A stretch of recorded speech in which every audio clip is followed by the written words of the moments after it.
This is the Hidden Killers podcast with Tony Bruschi and continuing coverage of the case against Karen Reed. Oh, yes, it is. And here we are, day 11 of the trial of Karen Reed. And we're going to watch some testimony here. And we're not going to bore you to death with the direct because... Thank you. It's a lot of her telling who she is. And she goes into great depth. And look, she's insanely accredited. She knows what she's talking about. She is kind of like a savant in this field, if you will. I did pull a little bio here.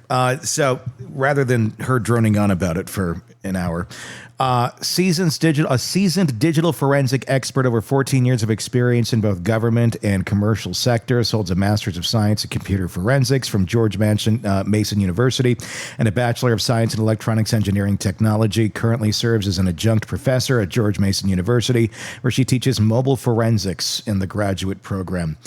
Founder of Hexerdia, a digital forensic contracting organization, previously held positions such as director of forensic management, forensic, senior mobile exploitation analyst, and basic technology. It goes on and on and on. She's got a lot of page shit after page, and then a lot of letters that she's certified in. I'm going to go through them. You can look her up if you want, but she knows her shit. I'm gonna guess. She's a difficult one to listen to. She's her own breed of type of person. And can I share something really quick? What? As I was watching this, and I didn't sleep very well last night. My cat wasn't feeling well. Mm-hmm. I fell asleep at my desk. I did one of those. Yeah. Where you just wake up like, oh shit, did I just fall asleep during class? Yeah. Yes, I did. And I'm wearing headphones right now. I don't know why I'm wearing headphones. I'm going to take these off because I don't wear headphones on camera. We were talking earlier, and I think I had them on because I was editing audio, and I was wanting to hear better. Okay, there we go. Headphones off. Yeah, so we're going to spare you that. But the cross-examination is what gets a bit interesting. I have not seen it yet. I've been over there working on... other pieces for this show. And so I'm going to watch it here with you. We're probably not going to get through the whole thing. It's like 2 hours long, but we're going to have the full account for you on our channel shortly, so you can listen to it uninterrupted. But the cross, from what I'm seeing, and I'm not trying to put any sort of taste in your mouth on it, but what I'm seeing on the Twitterverse is worst cross-examination of all time. Oh, no, nobody wants that designation. From a lot of people. Ouch. So, and I'm seeing it actually on both sides of the Karen Reed aisle. Ew. So, let's watch and see what we got. From the state of Massachusetts, Arrington case, in which you submitted a pro se amicus. Do you recall that case? I do. This is how he begins. And is it correct that in that case you submitted arguments on behalf of the prosecution in that case? I submitted an amicus brief, which is not on behalf of anybody. It's as a friend of the court. Right, but the friends of the court, you took a position in that, quote, friends of the court brief, correct?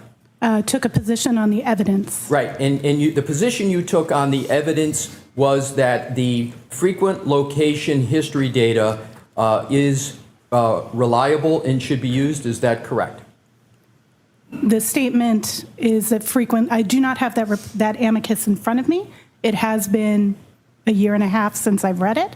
But that amicus does discuss frequent location history records. And I want to be clear, it speaks to both bias on both sides and negative and positive of submitting it. It was an unbiased writing, and it was not specifically in support of the prosecution. So you are testifying in this case on behalf of the prosecution, correct? In this case, I was hired by the prosecution. Right. That's correct. And the prosecution is paying you for your services in this case. Is that correct? Yes. And with regard to this case, you have been paid and have been on this case since May of 2023, correct? That is correct. With regard to the various reports that you have submitted in this case, you have mentioned one, which is a report with regard to the iPhone of John O'Keefe. Is that correct? That is correct. And you have, in that report, you have made a statement, have you not, that from 12:20:50 a.m. on January 29th of 2022 and after, there is no indication of interaction with the device. Is that correct? There is no indication of user interaction with the device. There is all received until about 6:04 a.m. when there is again Apple Health data that picks up. I'll ask it again. And you can feel free to turn to page 1529 in that report. Page 15? Page 1529. The report is. Would you like the 50 page of the pages. report or the page NDA number at the bottom? I can do either Oh, way. I'm sorry. I thought you were saying page 15 in the report. No. It's I NDAO apologize. 1529 or page 7, whatever way Page is. 7. Okay, Roger. Okay, so page 7, you see there's a heading interactive phone activity, correct? Yes. And at the top it says, using a variety of different artifacts, we can see active interaction with the mobile device up until 12:20. Yeah, you have to Slow down. Okay, sorry about that. I'm just trying to move it along, but I will be slower. I'll repeat. Using a variety of different artifacts, we can see active interaction with the mobile device up until 12:20:50 a.m. ET. You see that statement? Yes. And that if you skip down, I'm going to skip a couple sentences to the paragraph under the chart, and this is the key part. Okay. It says, from that point, and I'm understanding that point to be the 12:20:50 a.m., correct?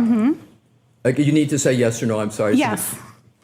There is no indication of interaction with the device. Did I read that correctly? That is correct. So I am going to, and you believe that statement is correct?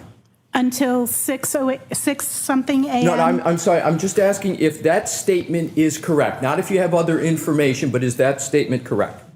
object. Can you answer that? Ms. Hyde, can you answer that, yes or no? Did I read that correctly? You read it correctly, Thank yes. you. If we could, Your Honor, have a document that is put up already in evidence and publish Exhibit 39. And it will be, thank you. And if we could go to slide 82, please.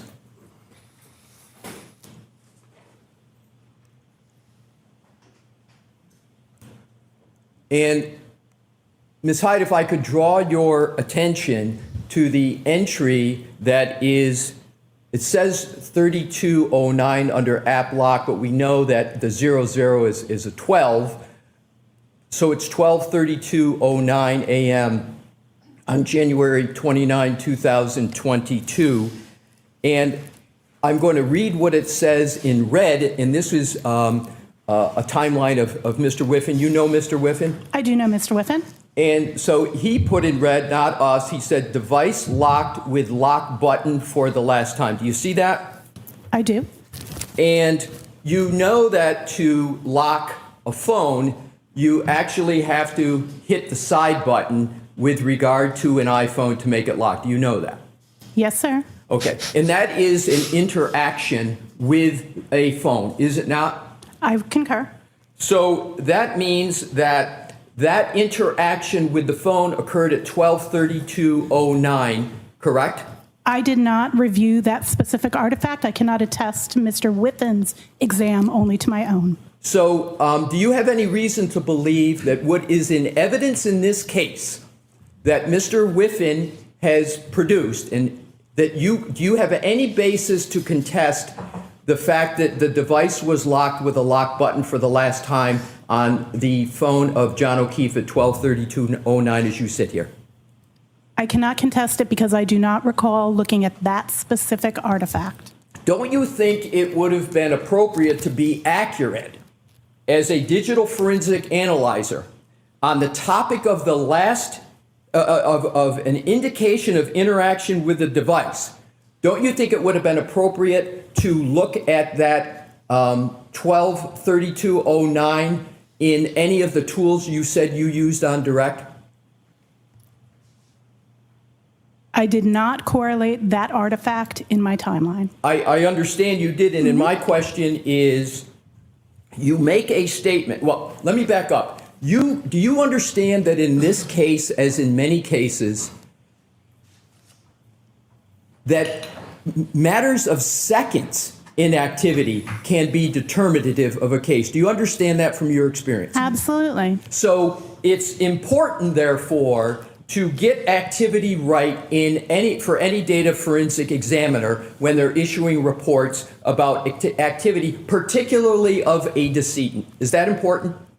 Absolutely. So isn't it correct that the statement that you make on page 7 of your report, that from that point, 12/20/50, there is no indication of interaction with the device, is incorrect? I cannot make that without going back and reviewing and validating the artifact you just produced from Mr. Whiffen. I would need to validate that in order to respond to that. But as you sit here, you have no basis to contest what Mr. Whiffen has stated, that there was a lock button on the side of the phone of Mr. O'Keefe a full 12 minutes after you say there was no interaction with the device. Is that correct?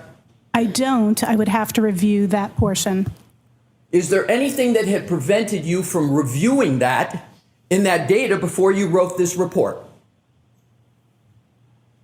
Not that I can think of. I would have to go and re-review that. My question is... I don't know if that artifact, I have not reviewed that artifact, so I cannot speak to an artifact I have not reviewed, and I did not, that is not my report, that's Mr. Whiffen's report, so I cannot speak to that without going back and reviewing that evidence. Isn't the interaction with the device, a lock button, readily available to you in the data that you have and had in your possession when you wrote this report? Yes. Thank you.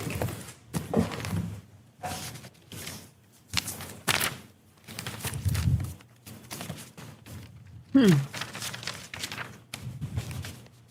lot of shuffling of papers.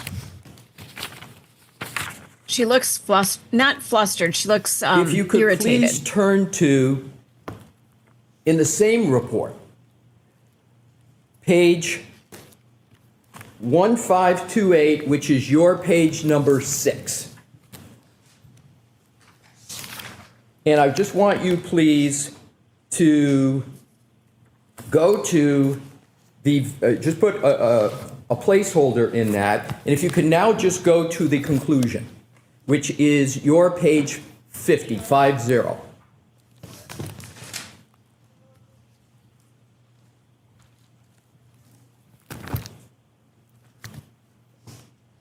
Let me know when you're there. I'm there. So in the conclusion, you state that starting at 12:01 a.m. on January 29, 2022, the mobile phone was in use with activity of Waze navigating to 34 Fairview Drive, Canton, MA, active interaction with the screen, steps, audio playing, text messages and calls until 12:31 a.m. EST on January 29, 2002. Did I read that correctly? Yes. That statement is also incorrect, isn't it? On what basis?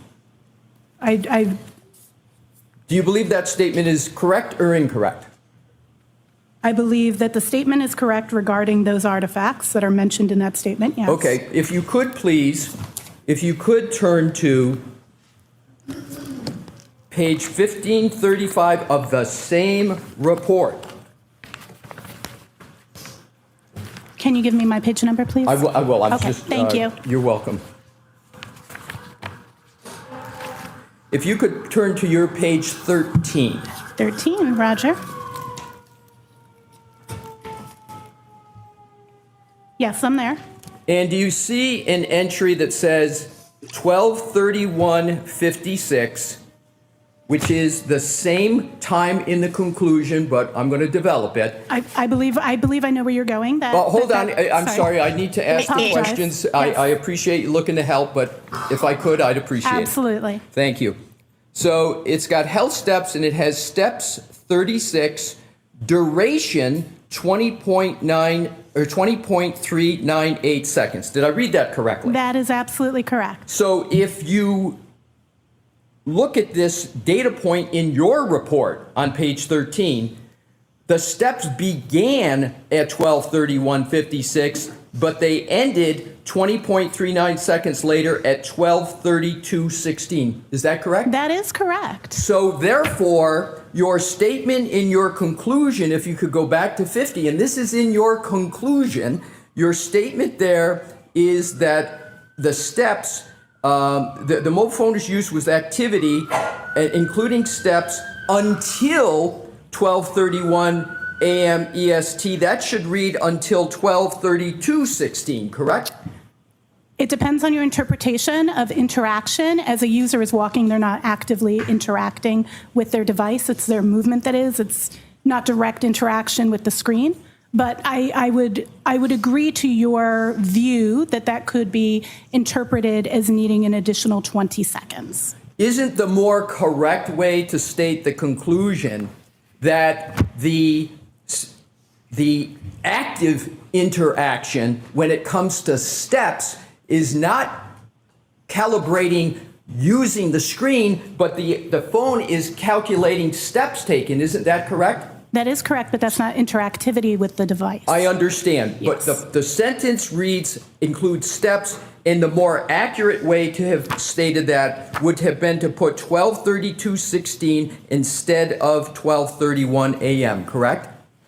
I'm sorry, you just said 12:30. I did this to the minute, not to the second. Could you rephrase what you were stating? Well, I'll state it again. I appreciate that. You're welcome. So isn't the more correct way to state this important data point in your conclusion, instead of saying active interaction with the screen and steps, etc., until 12:31 a.m. EST, the 12:31 should be 12:32, because the steps that you have on your page 13, by what you concede, is the duration of 20 would have brought it to 12:32:16, correct?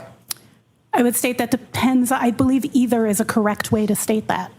Based on interactivity, based on your interpretation, your definition is more correct. Okay, thank you. And it's not my interpretation. I'm reading from your report, correct? Your interpretation that 1232 is a more correct representation of interaction is based on your theory that interaction concludes when the steps end. And I'm saying both would be acceptable. Okay, so let's follow up on this. Sure.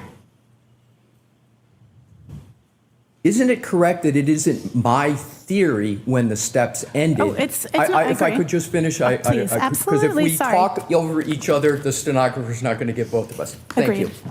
So it's not my theory. It's just the simple math from an entry you've made on page 13 that the steps began at 12:31:56. They ended 20.398 seconds after that, which, just doing the simple math, is 12:32:16. Did I do the math correctly? That is correct. Okay, I'm not thank you. debating that. Thank you very much. So now what I'd like to do is to go to page 1528 of your report. Do you have my page number for that? I'm sorry. Yes, and I appreciate that you go page number, so I center in on the lower one, then I'll go immediately to the one. So it's your page 6, Ms. Hyde. Thank you. You're welcome. Just let me know when you're there. I'm there. If you could please go to Apple Health Data Steps. And we've been talking about steps because they're important enough that you put them in a report, correct? That is correct. So let's go to an important data point, therefore, in your report, in the chart, which is the second entry, which is, as you've stated, 12:21:10 a.m. Do you see that? I do. And you note under the data that John O'Keefe's phone registered 80 steps at 12:21:10. Did I read that correctly? You did read that correctly. And those 80 steps constituted 191.253 seconds, as you state, correct? That is what is stored in that database, correct? And is my math correct, so that the jury understands this perhaps a little better? Sure. That 191.253 seconds equals 3.2 minutes? Approximately, yes. Approximately. I'm doing the math in my head, so that's why I said approximately. Right. Understood.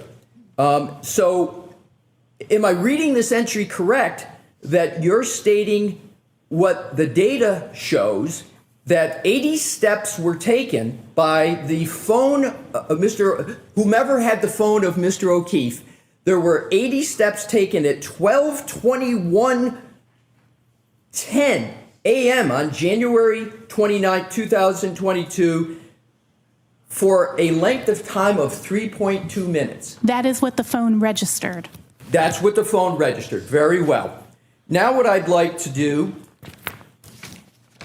is to turn to the phone of Jennifer McCabe. Okay? And that is for your reports. You don't date your reports, so I can't give you a date, but it says... It's report 3, I believe, is what Exactly. you're looking at. It's 3. And there is... Bear with me, I'm accommodating your page reference, and I'll have it soon for you. It is your page 7. And let me know when you are there. I am there. Are you aware of an issue regarding the time of an interactive phone activity on Jennifer McCabe's phone at 5:07 a.m.? Are you aware of that issue, and particularly a communication to a person named Coco? Are you aware of that? I would need to check in my report. May I turn to the page for Absolutely. that time? And I do if it see is- an outgoing call to someone labeled Coco at 5:07:21 a.m. And you can tell that because in your report on page 11, you list a 5:07:21 a.m. call to a Coco as outgoing, correct? Correct. Have you discussed that call with any member of the Commonwealth? No. And again, this call is at 5:07 a.m. on January 29th of 2022, correct? That is correct. There is no duration listed for that call. And if you just follow my questions, if you can, yes or no, is that correct? There's no duration yet listed. Correct. So what I want to do is to also note that that omission is not the only omission of durations from this report, or I'll state it differently, let me withdraw that. There is no population of the duration column for any call from 14:30 a.m. on January 29, 2022, all the way through this 5:07:21 call, and you don't start listing durations until 8:59:34 a.m. Is that correct? Yes, and explainable. The artifact. I understand Yes, Mr. okay. Brennan can Sure. handle those on his redirect. Absolutely. So there's not a population of duration of calls after numerous early calls and phone, as you call it, interactive phone activity. Nothing populated in this report until 8:59:34. That's correct? Yes. All righty.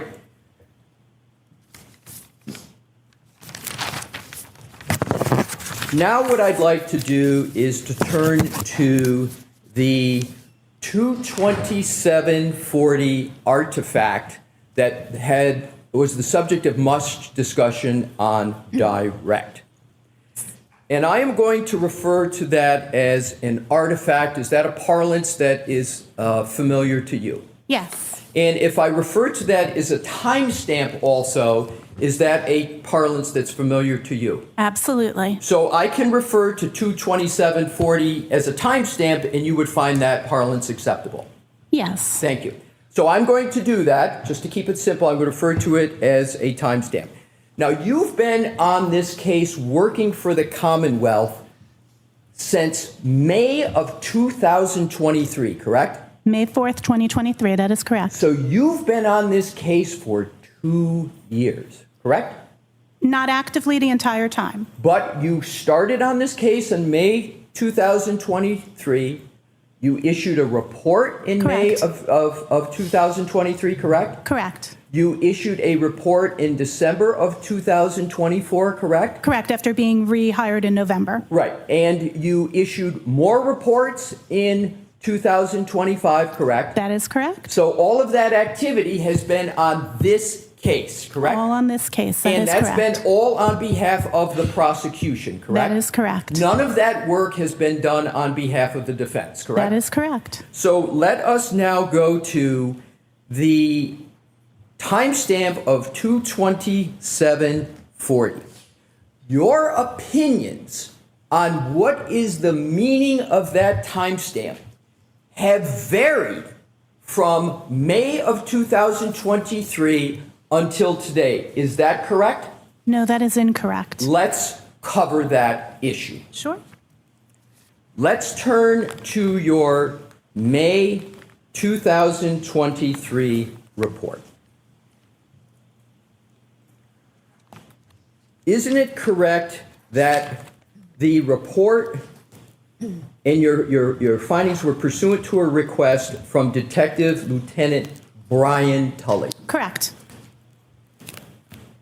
And how many interactions have you had with Lieutenant Detective Brian Tully on this case approximately? I really don't know. I'd have to go look back at email and call logs. Is it more than 5? Yes. Is it more than 10? Yes. Is it more than 20? I don't know. So somewhere between 10 and 20, would that be fair? Again, I'd have to review my call logs. I'm not But it going to was test. more than 10. More than 10, I'm sure. So the issue was your use of various forensic tools that revealed a timestamp, a 2:27:40 a.m. timestamp on January 29, 2022. Is that correct? Is that a fair characterization of an issue you looked at? Correct. So if you could go to page 5 of that report.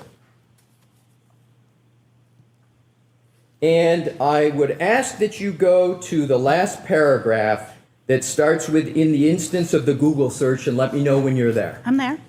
So it reads, "In the instance of the Google search, house long to die in cold, that was recovered from the write-ahead log associated with the X-Browser State DB SQLite database with the timestamp of 2:27:40 a.m.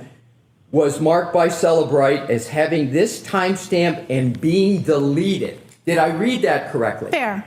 Yes. So you use the words that Google search, "house long to die in cold," was associated with the timestamp of 2:27:40 a.m. Isn't that what your words are in this report? In that database, they are associated. That is correct. Right. And in terms of page 3, if you could go back, of your report, under relevant findings. It starts with, "There were 2 searches of interest that took place on the iOS device," and we're talking about Jennifer McCabe's device, correct? The device that was identified to me as Jennifer McCabe's, yes. That's identified to you as Jennifer McCabe. And it's what you talked about on direct examination as her device, Absolutely, right? yes. It's not a mystery as to whose it is. It's not like you don't know, right? In direct, I also use the phrase identified to me as Jennifer McCabe's. Right, but your conclusion is the device you've been working on and analyzing for 2 years is the device of Jennifer McCabe. That is how it was identified to me.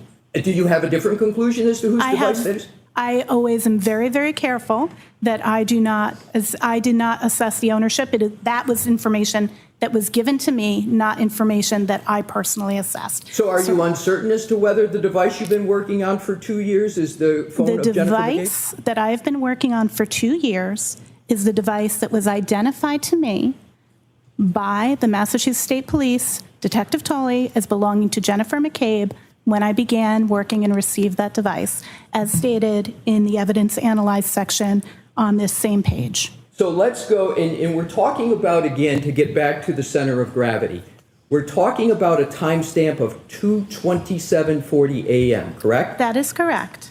And when you issued your first report in May of 2023, the timestamp you were looking at was 2:27:40 a.m., January 29, correct?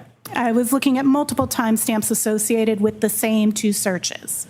Right. So what I'd like to do, you said multiple timestamps. What times are in the multiple category? What I was tasked to do was to look at the times, the search, the Google search history, I'm sorry, not Google search history, the Safari history, which includes Google searches, associated with those two search terms within that 12-hour period.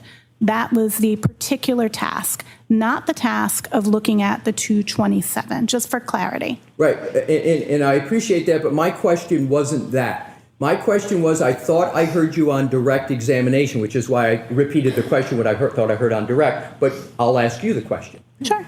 You looked at and talked about on direct two potential times for a Safari search, which includes Google, one of which was 2:27:40 and the other one was 6:23 a.m. Is that correct? I analyzed the meaning of those two timestamps. Right. So we're just talking about two times, 2:27:40 and then 6:23. Is that correct? So you are only talking then about the one that we're also talking about 6:24 a.m. Okay. So we Eastern time for clarity, because some of these records are in UTC, some are in local. Fair enough. So you've got 2:27:40. You've got 6:23 and you got 6:24 that you were looking at, correct? There are other timestamps that exist in the realm of what I was looking at, but those ones, correct, are the ones that are relevant in this report. Exactly. And that's what we're talking about. Okay, We're just talking about this report. Yes. And so if you look under relevant findings, at the very bottom paragraph, you say, second sentence, a Google search for how long to die cold at approximately 11:23 a.m.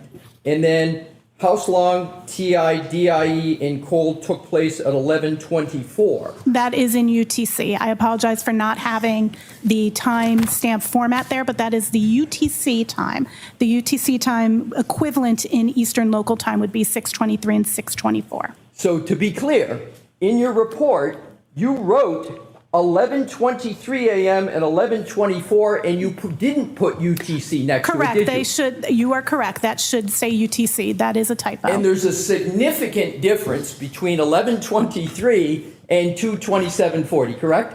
11:23 is UTC, so its equivalent in Eastern time would be 6:23. The artifact of 2:27 is already in local time, so that is in Eastern time. So what we would be comparing is 2:27 and 6:23 and 6:24 to be appropriate, taking into account the data storage and which ones are in UTC and which ones are in local time. I understand your explanation now. Perfect. But in this report, there is no UTC time down. You have two additional times in addition to the two times, two different numbers added to the two, correct? The UTC was a typo. It should say UTC next to those, and the chart shows all of those artifacts in EST and is clearly labeled that they're all in EST. So you would agree that it's better stated to state it a different way than you have in your report? I would say that both are equivalent. I should have had UTC there. But yes, it's easier for the audience to speak in EST. I would say forensics examiners typically communicate in UTC, but we translate for our reports. And I should have either communicated that in EST or included UTC. I will definitely contend that. So in terms of your May 2023 report, your first report in this matter, Yes.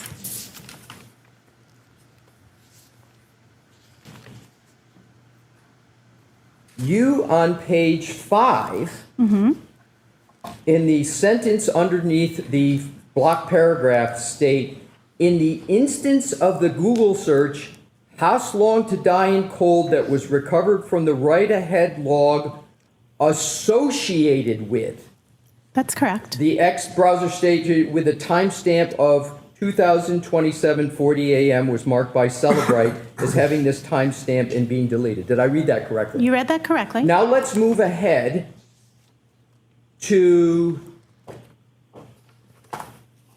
page 7 of your report. Up at the top above conclusion.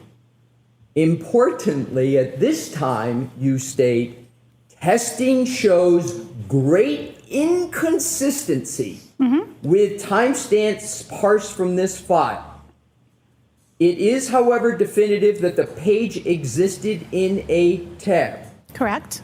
While a definitive reason as to why the timestamp is listing the time of 2:27:40 is unknown, the time is inconsistent with the timestamps associated with the same search.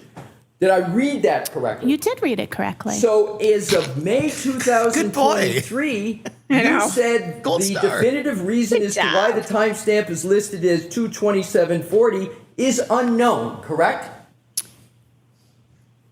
I'm just asking, is that what you wrote? Unknown. I believe that the wording here is, sorry, I know I do use the word unknown. It says, while a definitive reason as to why the timestamp listing is the time of 02/27:40 is unknown. Sorry.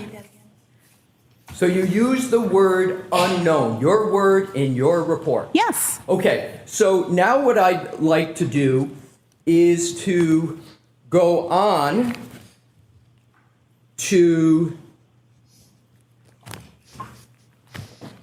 the first proceeding in this matter. Do you remember giving testimony in a proceeding about a year ago under oath?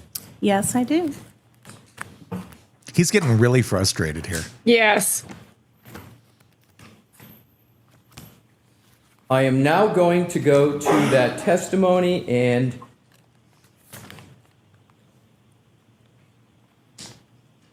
if at any point you would like to have a copy of that, if Your Honor would like, I will do it, but I'm going to start and then we'll see how it goes.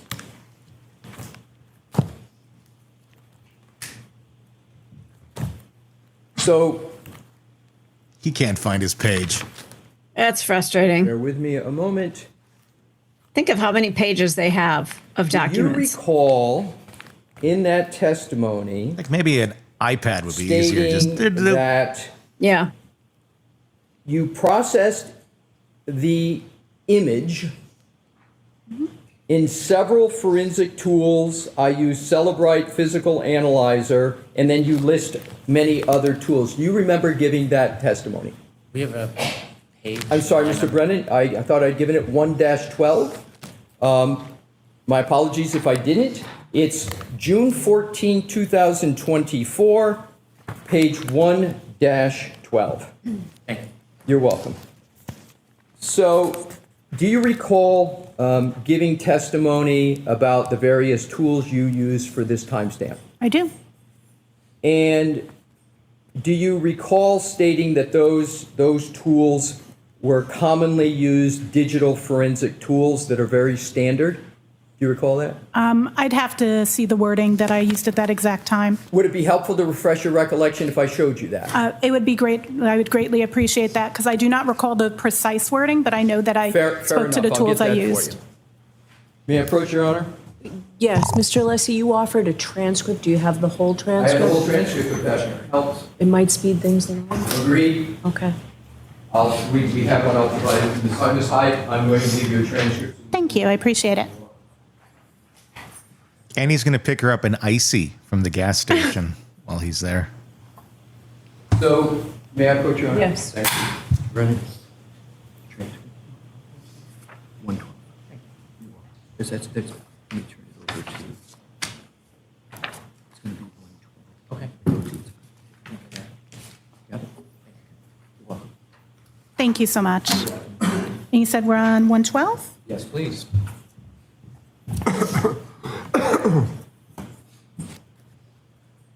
113, I see it. I see it's highlighted on the copy, so I Right, figured so that's the what I one. wanted to do, the reason I said 112 is that's where I Oh, started with my sorry. previous question. So I'm not going to repeat the question, but just to orient you, so you have a fair context for the questioning. Fair. So I started at the bottom, 112, now I'm moving to 113, and I'm starting with line 7. Do you see that?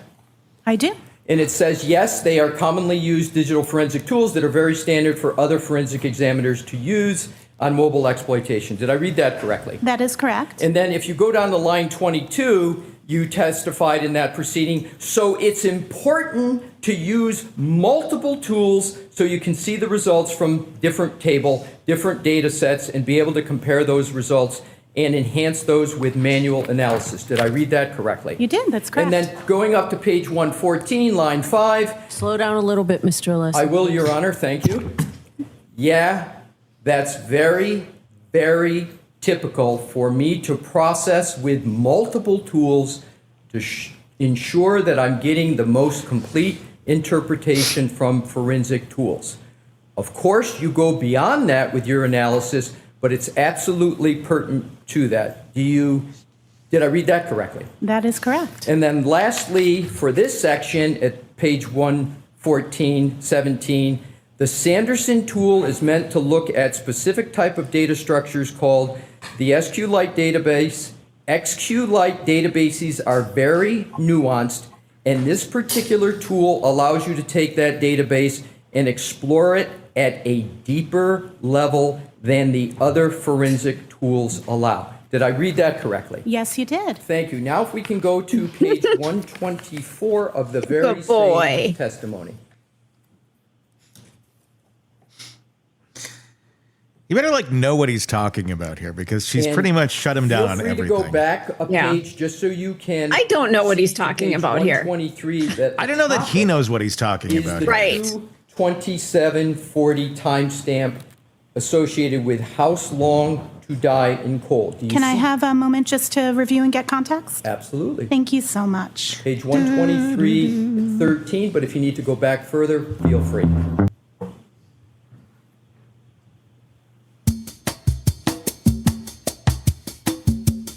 Okay, I'm good. Thank you. You're welcome. So what I want to do is start with page 1-23, and this is your testimony. On line 16, I have them in the timestamp order that is associated with the artifact. You use that word associated again, correct? Did I read that Correct. correctly? Yes. And that's associated with the Google search, House Long to Die in Cold, in a 2:27:40 a.m. timestamp, correct? That is correct. Now if you turn the page of the testimony, She seems like the most condescending kindergartner teacher. Right? Yeah. I don't know, Johnny. It was a good drawing, but it You wasn't the best I've seen. back then... You mean it was bad? Correct. On page 124, line 1, the browser state DB is an artifact that speaks to when tabs are moved. So when you're using your browser and you open different tabs, you may have a search that this time pertains to the time that the tab moved. It could be lots of things. Did I read Correct. that correctly? You did.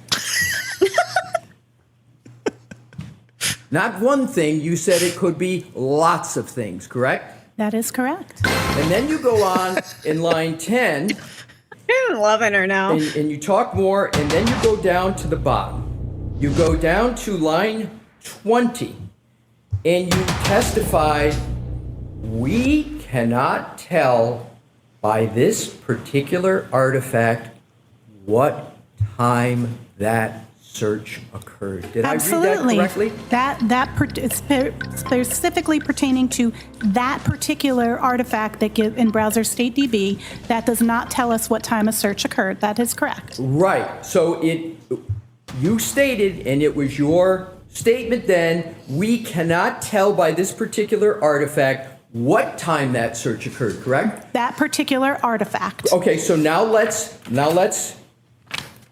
keep going.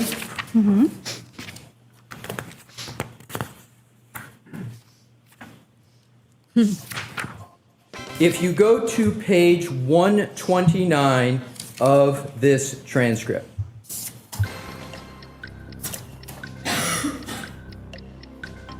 I'm there. at the top, Sure. line 1.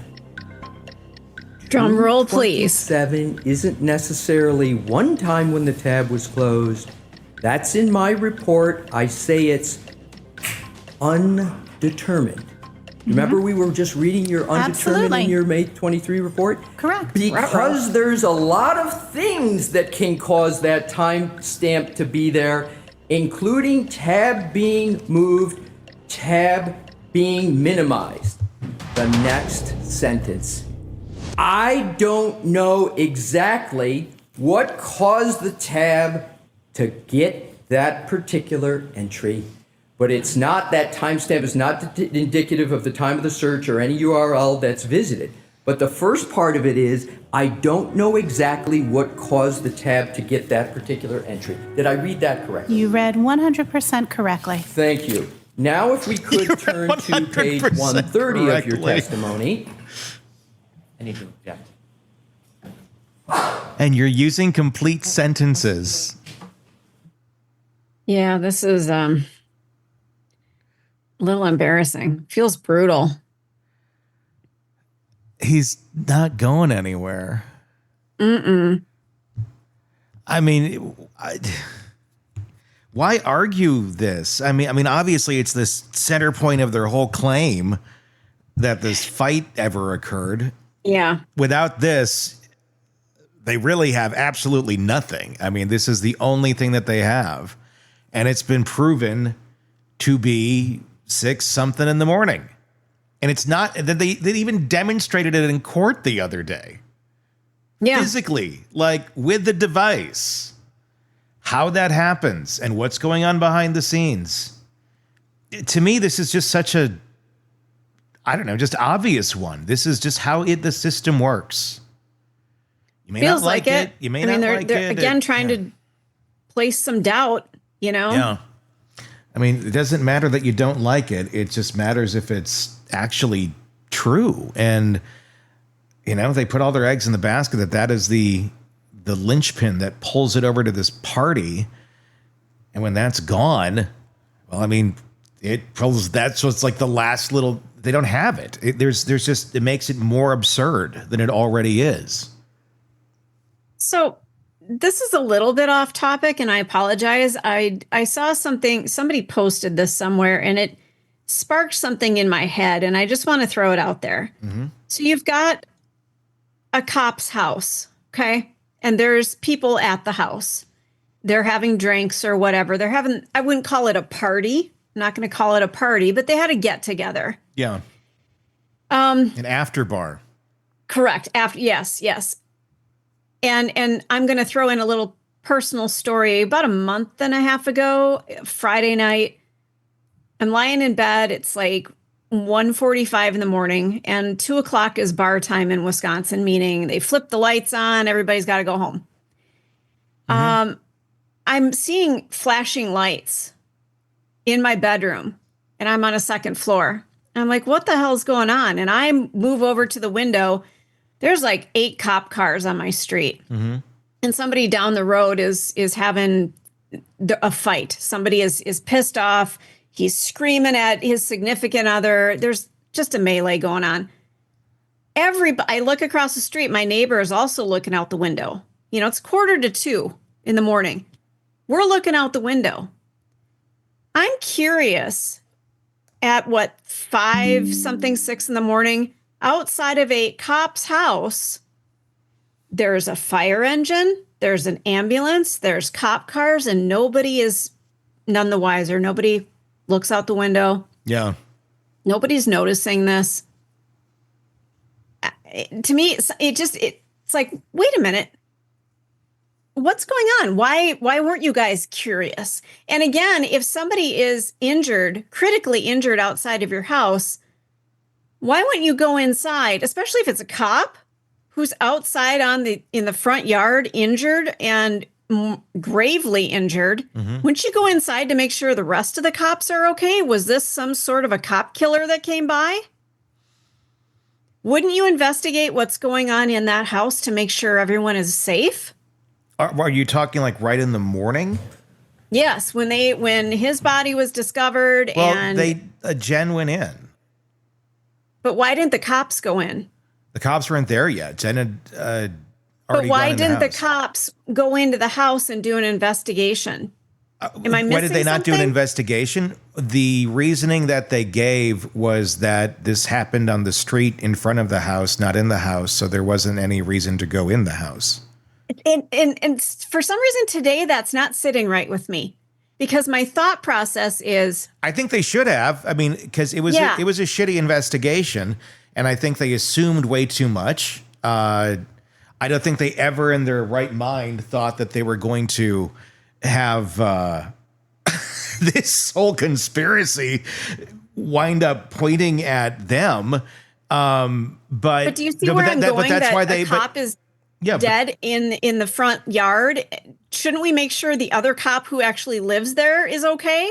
I don't know I don't know the answer to that, but I'm going to guess the officers that arrived, they're first talking to Jen McCabe, and they may not know whose house this is exactly. Maybe they do, maybe they don't. And because it's reported on the street. So they're maybe not connecting the dots yet that it's that house. I don't know. But I'm going to guess, she may have said, it's my sister's house and I was just in there or something. I don't know. And maybe that's What if she was the killer? Well, yeah, you can go every which way, but we're talking, Right. a small town USA. Yeah. They don't have this stuff. So they're just all kind of like, it looks like a hit and run. That's what it looked like. I'll give you that. That just popped into my head as she was was it Jessica Hyde was talking, and she's so precise about everything. And I'm thinking, well, precision. I don't feel there was anything precise about this investigation. Like, especially if you've got somebody who is gravely ill or wounded out on the front lawn. Why isn't the whole house lit up? Like, holy shit! There's because nobody knew he was outside. there. Like, once people were there, I'm not sure what you're asking, because nobody knew he was there until they found him. So yes, then it was dark. Right after they found him, I guess is what I'm getting at. There should have been lots of commotion and. Well, there was. I mean, the police got there once they were notified. I don't know what else you could do. Maybe I'm not phrasing it correctly, but I've had a lot of thoughts. I don't know why Jessica inspired those thoughts out of my brain. I'm sorry. I didn't have much sleep last night, so that's probably what's going on. Yeah. No, I mean, there was commotion. As soon as people got there was commotion. That people are questioning more, like why during the day was this scene, why did it take so long to get there and find the tail light pieces and all this? There was a nor'easter going on. Right. So you leave a scene for 10 minutes, the scene looks like no one was there. It changes. So, it was windy. Snow blows. And when you look at the testimony yesterday, I mean, and the timeline, I mean, they did start investigating as quick as they could. The other team took some time to gather, and because they went through like the protocol they have to do to gather, which is, just bureaucratically stupid, but it is what it is. So it takes a little time to get that together, and then they get there, and then they did the best that they could. I mean, a lot more of this is making sense to me here. Now, I'm not saying that all these cops are great or anything, but I think there's some probably normal human beings on this force. Certainly Proctor was horrible, and who knows who else. But Anyway, you got all these people on the scene. It's an active snowstorm. Everybody walks on the snow, and then more snow keeps coming down on it. What happens to that bottom layer of snow that's all trampled down? Yeah. Becomes ice. Yep. Very quickly. So Very compact. So you have all of that, and then, well, why didn't they find the really, really tiny pieces until however many days later? Because it was probably under ice, and nobody saw it. Now, short of getting a flamethrower to the lawn, but then you could also damage evidence if there's anything there, you're not going to get that thing cleared and preserve any sort of evidence. No. So, I mean, it just makes sense in all those ways. And, you know, watching the guys testify, come on. I mean, if you think these people are covering something up, you, I'm sure, think a lot of things are cover-ups. You know. And by the way, your smoke detectors are listening to you. Oh, great. They are. I'm telling you. And, you know, that other little hole there? It's a camera. It is. No. It's a camera. I know. It is, yeah, anyway. Okay, there you go. That's what we're going to do for today on that. It continues on, and basically he just continues to get shut down. We'll have the full video and audio for you here on the channel, whether it's a podcast channel or on YouTube. Both will be there for you shortly to listen to the fine day 11 of the trial of Karen Read, and I also will have a full recap for you as well. So press subscribe, comment wherever you are listening, and let us know your thoughts on where all of this is going here in the trial of Karen Read. Craving non-stop true crime updates? Press subscribe now and get the latest cases, analysis, and expert commentary delivered straight to your feed. Only from the Hidden Killers podcast and True Crime Today.